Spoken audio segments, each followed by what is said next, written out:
protect your wife. Anything of value deserve to be protected. अगर आप किसी चीज की वैल्यू करते हैं ना, तो आप उसको प्रोटेक्ट करेंगे. आपके पास फोन है, आप उसको प्रोटेक्ट करते हैं, आप अपने लैपटॉप को प्रोटेक्ट करते हैं, कार को प्रोटेक्ट करते हैं, अपने गैजेट्स को, अपने बच्चों को, हर चीज को आप प्रोटेक्ट करते हैं. बट जब शादी को प्रोटेक्ट करने की बात आती है, तो आप खुद केयर नहीं करते. अभी ये देखिए, मेरे पास फोन है, मैं इसको होल्ड करके रखती हूँ, संभाल के रखती हूँ. It's my responsibility. या मैं ये किसी तीसरे बंदे को दे दूं, भाई ये मेरा फोन है, इसको तुमने प्रोटेक्ट करना है. राइट. तो ये चीजों को आपको अंडरस्टैंड करना है. To protect your relationship, it's a wise to keep your eyes open. Communicate अच्छे से करिए, हर चीज को ऑब्जर्व करिए, अंडरस्टैंड करिए. Right. Have some ground rules to stay on track and safe. We live in a fallen world जहाँ पे हम कभी ना कभी फिसल जाते हैं. Temptation often creep up quietly. Here are some ways to protect your wife. A collection of safeguards that can protect both of you from stumbling and damaging your marriage relationship. Protect your wife from emotional abuse. Your words hold immense power. आपके words में बहुत power होती है. आप उनका use करके अपने partner को किसी भी तरीके से होल्ड कर सकते हैं. Emotional scars they leave can be just as damaging as physical ones. अगर किसी को चाकू से कट मार दिया जाए और किसी को शब्दों का कट मार दिया जाए, तो शब्दों की मारी हुई चोट के जख्म ज्यादा गहरे होते हैं. Treat her with a kindness and empathy, always mindful of the impact of your words have on her self-esteem and mental well-being. Ranjit sir, आप करेंगे बात 1 मिनट? यस. देखिए, जो अभी बताया जा रहा है आपको, डॉक्टर हरलीन जो बता रही है ना, ये सब सबको पता होता है, ऐसा नहीं कि किसी को पता नहीं है. लेकिन जब उसको फॉलो करने की बात आती है ना, तो फॉलो कर नहीं पाते. क्या रीजन होता है? क्योंकि हमको बहुत सारे लोग को पता ही नहीं कि हमारे मैरिड लाइफ के कुछ, हमको हर चीजों के एक मैनुअल मिलते हैं ना, लेकिन जब शादी होती है तो एक कुछ ऐसा मैनुअल नहीं रहता है कि कैसे करना है. सेकेंड थिंग, हम क्या करते हैं, कभी कभी चीजों को थोड़ा लंबा खींच लेते हैं या सामने वाले का केयर नहीं करते हैं, फिर वो जो है ना बंदा कहीं और चला जाता है. क्या रीजन है? बहुत बार जेंट्स लोग, जिसे इसमें बताया कि आपकी वाइफ को फाइनेंशियल स्ट्रेस से थोड़ा सा आपको दूर रखना पड़ेगा. जानबूझ के उसको पैसा नहीं देंगे या सपोर्ट नहीं करेंगे. जब वो कुछ और सोचने लगेगी और कुछ करने लगी, फिर सोच में आता है हाँ यार, पैसा इसको देना चाहिए था. लेकिन तब तक लेट हो जाता है, मतलब ठीक है, वो दूर हो जाती है. आपका बार बार वो फाइनेंशियल स्ट्रेस देख के आपको दोनों को साथ में चलना है, तो दोनों को क्या करना पड़ेगा, एक दूसरे को सपोर्ट करना पड़ेगा, एक दूसरे को सिक्योर फील करना पड़ेगा. तो उसके लिए आपका सबसे इंपॉर्टेंट क्या है कि आपको देखना पड़ेगा कि आप अपने पार्टनर के साथ कितना ऑनेस्ट हो. बहुत बार तो लेडीज और जेंट्स में प्रॉब्लम क्या होता है, पैसे के लिए लेके प्रॉब्लम हो जाता है. वाइफ जॉब कर रही है, अब हस्बैंड सोच रहा है पूरा पैसा मेरे को दे दे. कैसे पॉसिबल होगा? ठीक है. या वाइफ पूरा पैसा काम कर रहा है हस्बैंड, तो सोचती सब पैसा ये खर्चा कर दे, अपने भाई बहन अपने माँ बाप को कुछ न दे, सब मेरे को ही दे. ये करेक्ट है क्या? लव जो है, इसका मतलब पैसे से प्यार है आपको. आपका अगर है तो पैसे से प्यार है ना. अगर पैसे का बार बार ये हो रहा है, तो दिस इज नॉट करेक्ट. पहले के लोग में था ही नहीं, लेडीज जॉब ही नहीं करती थी, तो वही अच्छा था. इसका मतलब आप लोग ये प्रूव कर रहे हो ना, वही अच्छा था. लेडीज के पास पैसा नहीं था, जॉब नहीं करती थी, हस्बैंड खर्चा करता था, सब कुछ करता था, लेडीज को जो जरूरत देता था, दिस वो भी अच्छा नहीं था. तो लेडीज को जॉब करने के लिए परमिशन दिया गया. तो इसका मतलब ये नहीं कि जेंट्स का पैसा जो है वो जेंट्स का है और जो लेडीज का पैसा है वो सब मेरा है. शादी करके आते हैं आप, जब शादी करके आते हैं तो आप चाहती हैं लड़की लोग कि अपने माँ बाप से अलग हो जाएं, फिर कभी माँ बाप से मिलने ना जाए या उससे बात ना करें, फोन ना करें. तो आप लड़के से कैसे एक्सपेक्ट करते हो कि लड़का जो है अपने माँ बाप को छोड़ दे और खाली आपको साथ में लेके रहे, या आपकी खाली केयर करे, उन लोग का नहीं करे। 28 साल तक, 25 साल तक, 30 साल तक जब भी उसकी शादी होती है, तब तक वो अपने माँ बाप, अपने फैमिली की केयर करते रहता है। अचानक 2 साल, 4 साल, 5 साल में वो अपना सब छोड़ के खाली आपकी केयर करे, आपका ही देखभाल करे और सबको छोड़ दे? पॉसिबल है? कैसे पॉसिबल? हाँ, आपको जैसे वो अपनी माँ की केयर करता है, अपने फैमिली वालों की केयर करता है, वो आपको बिल्ड करना पड़ेगा। और अगर आपकी इमोशन एक दूसरे के साथ इमोशनल नहीं बिल्ड हुए ना, तो आपका रिश्ता बहुत खराब हो जाएगा। इसलिए इमोशनल कनेक्शन बहुत important. Yes doctor Ali. So next is protect your wife from the daily grind by sharing household and parenting duties. आजकल ट्रेंड है हस्बैंड वाइफ दोनों वर्किंग होते हैं। अब वाइफ बाहर का भी कर रही है, घर का भी कर रही है, बच्चे का भी कर रही है, हर चीज कर रही है। तो अगर आप उसको यहाँ पे दोनों जगहों पे, घर पे और बच्चों के मैटर में थोड़ा सा सपोर्ट कर देंगे तो उसका बर्डन हल्का हो जाएगा। उसका बेनिफिट सबसे बड़ा ये है कि आप दोनों का रिश्ता स्ट्रांग होगा, वो अच्छे से आपको टाइम दे पाएगी। अब जब आप ये सब चीजें नहीं कर रहे हैं तो वो खिजी खिजी रह रही है, सीधे मुंह बात नहीं कर रही है, ये डिस्टर्ब हो रही है। तो वही वो रिलैक्स होगी तो वो अच्छे से बात करेगी। अगर आप उसकी जगह होते तो आप भी सेम फील करते। आपके ऊपर आज अगर घर बच्चे की और जॉब की सारी रिस्पॉन्सिबिलिटी आ जाए, आप भी ओवर बर्डन हो जाएगा आपके ऊपर, फिर आप भी चीजों को वैसे मैनेज नहीं कर पाएंगे। तो अगर इस बात को आप इस तरीके से समझेंगे तो बहुत सारी चीजों को सॉर्ट आउट किया जा सकता है।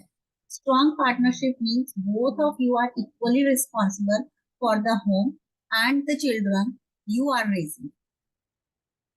घर और बच्चे सिर्फ औरतों की जिम्मेदारी नहीं है, वो तब तक थी जब तक लेडीज घर के बाहर जाके काम नहीं करती थी। अब अगर हम ये मानते हैं कि फिनेंशियली लेडीज को भी इंडिपेंडेंट होना है तो उनको हर जगह पे रिस्पॉन्सिबिलिटी को भी शेयर करना है दोनों। जब हम 50-50 वाले मोड में आ ही गए हैं तो फिर दोनों तरफ से होगा। और लेडीज को भी चाहिए कि अगर वो अर्न करें तो वो अपना 50% घर में करेंगी कॉन्ट्रीब्यूट। ऐसा नहीं कि मेरा पैसा मेरा, तुम्हारा पैसा सब हम यहाँ लगाएंगे, या फिर मैं तो बाहर से कमा के आ रहा हूँ, मैं घर चला रहा हूँ तो मैं कुछ और नहीं करूंगा। दोनों तरीके से आपको बैलेंस करना आना चाहिए। Strive your balance that allow her to pursue her own interest and dreams just as you pursue yours. एक दूसरे को, दोनों को उनके ड्रीम्स को फॉलो करने में हेल्प करना पड़ेगा। Protect your wife by showing her love appreciation every day.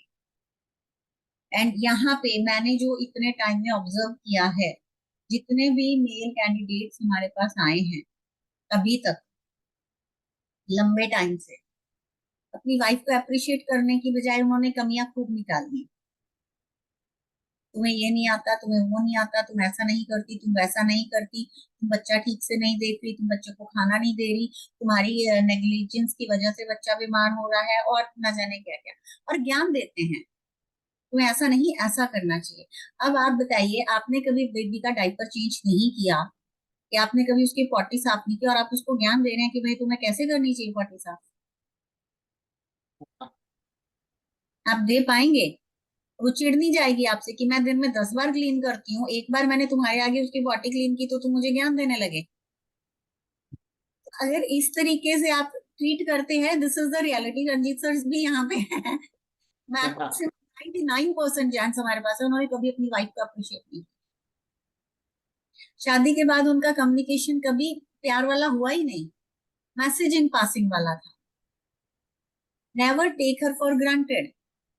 ये तो बस आ गए हैं, एक जंजीर से बंध गए, अब कहाँ जाएंगे, जंजीर नहीं टूटेगी, पर जंजीर टूट जाती है। Express your affection regularly. आपको उसको अप्रिशिएट करना है, आपका अफेक्शन शो करना है रेगुलर बेसिस पे, डेली बेसिस पे। स्मॉल जेस्टर्स ऑफ काइंडनेस, आप उसको थैंक यू बोलिए। ये नहीं है कि उसको चाय बना के देना उसकी ड्यूटी है तो भाई अब अपने को क्या है, वो तो करेगी। अगर थैंक यू बोल देंगे तो क्या हो जाएगा, आपका कुछ जाएगा नहीं, बट उसका दिन बन जाएगा। तो इस तरीके की छोटी छोटी चीजें हैं जो आपकी वाइफ को ये दिखाती हैं कि आप उसकी वैल्यू करते हैं। वो जो कर रही है आप उसको अप्रिशिएट कर रहे हैं, और वो जो कंट्रीब्यूशन दे रही है उसको आप वैल्यू कर रहे हैं। और इन सब बातों को कोई मतलब नहीं। और जब सामने वाले को ये लगता है कि मेरा पार्टनर मुझे वैल्यू कर रहा है, वो खुश हो जाएगा। वो एक की बजाय चार चीज करेगा। Protect your wife from societal pressure and expectations. Society की बहुत सारी एक्सपेक्टेशन होती है।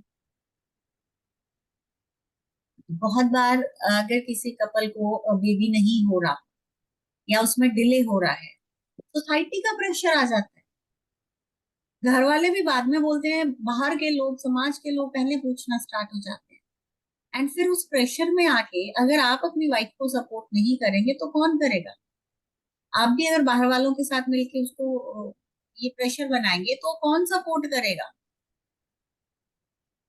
Stand by her choices and support her. उसके साथ अपनी चॉइस के से खड़े होइए, मजबूरी से नहीं खड़े होइए कि शादी होगी तो मेरे को बीवी के साथ खड़ा होना पड़ेगा। आपकी चॉइस होना चाहिए, आपकी विलिंगनेस होना चाहिए कि मेरे को मेरी वाइफ के साथ खड़े होना है, सपोर्ट करना है, even if it differs from the traditional norms. अगर आपका कल्चर अलाउ नहीं भी करता है तब भी आपको आपकी वाइफ के साथ खड़े होना।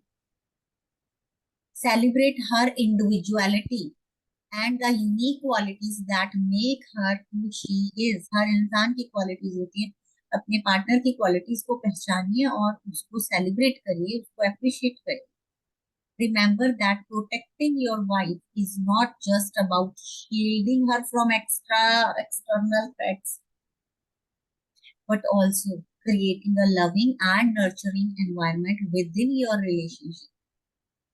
ये सब करने का या बताने का मतलब ये नहीं है कि आप उसको एक्स्ट्रा मैरिटल से बचा लें। इट मीन्स आप दोनों का रिश्ता स्ट्रांग होगा ये करने से। It's about being her partner, confident and biggest supporter, ensuring that she feels safe। वो आपके साथ सेफ है, उसको ये फील होना चाहिए आप उसको रिस्पेक्ट कर रहे हैं, प्यार कर रहे हैं। और ये जो जर्नी आपने स्टार्ट की है, being a life partner with each other, आप एक दूसरे के साथ हैं, एक दूसरे के खिलाफ नहीं है। आप उसके लाइफ पार्टनर हैं, आप उसके फादर या मदर नहीं हैं। आप उसके सास ससुर ननद देवर जेठानी नहीं हैं। बी अ लाइफ पार्टनर, और उसी तरीके से उसको सपोर्ट करिए। एंड इजी वे जो रंजीत सर हमेशा बोलते हैं, दैट इज द फैक्ट। अपने पार्टनर को अपना बेस्ट फ्रेंड बना लो। जब जिस दिन उसको अपना बेस्ट फ्रेंड बना लोगे ना, आपको उसके अंदर कोई कमी नहीं नजर आएगी। और होंगी भी ना, आप बाय डिफॉल्ट उनको अवॉइड करना कर दोगे। आपके दोस्तों में हजार कमियां हैं, क्या उनको पकड़ के बैठते हो? तेरे अंदर कमियां, मैं तेरे से दोस्ती नहीं रखूंगा। नहीं करते ना। उसी तरीके से आप अपने स्पाउस को ट्रीट करेंगे, आपका रिश्ता बहुत खूबसूरत हो जाएगा। Secrets and lies kill the relationship. Secretive होना, वाइफ को बता दिया तो बहुत सारे ऐसे लोग आते हैं, वाइफ को सब नहीं बताना है, वो सिर पे सवार हो जाएगी। या उससे झूठ बोलना, नहीं नहीं ऐसा नहीं था, या उसको मैनिपुलेट करना। No matter how careful you are, you will get cot.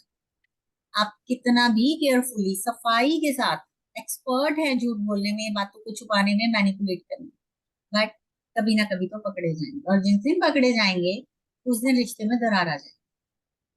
तो वो टाइम आने ही क्यों देना। Thank you so much.